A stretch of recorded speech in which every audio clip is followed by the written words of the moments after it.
barudak si kami, Tete cobain atuh seblak viral yang isinya jamur salju sama babangi teh yang punyanya kayu udah pangestu. Oke, siap. Tas si kami mukbang nu saji ya hari ini. Yang pertama, si kami cobain dulu jamur saljunya. Pas dicobain teh wah ternyata enak ya jamur salju diseblakin kayak gini. Wah, ini mah seblak kemasan tapi benar-benar si cikurnya kerasa, bumbunya kerasa, pedasnya juga lumayan lada ini mah. Berikut si isiannya juga lumayan meriah. Ada siomay, ada batagor, yang paling enaknya mata ini barudak ciloknya bener-bener kenyal banget. Si kami suka pisan ini mah. Apalagi pas bagian makan batagornya, wah ini mah juara dunia pisan, barudak bener-bener lekoh pisan si bumbunya teh. Ini mah sama si kami ditambahin tambahan topping juga kayak jamur enoki sama bakso juga, jadi masih kebumbuan gitu saking ku banyaknya si bumbunya teh. Jejer lia singa tawaduk ha.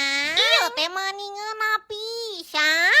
Tapi yang paling best of the bestnya mah dari pertoppingannya si kami paling suka bakso aci sama babanginya. Pokoknya bener-bener enak pisan, juara dunia ini mah perfect. Saking nikmatnya sampai gak bisa berhenti makan. Si kami juga bener-bener bikin lagi banget. Lanjut part 2 atau jajan seblak di mana lah?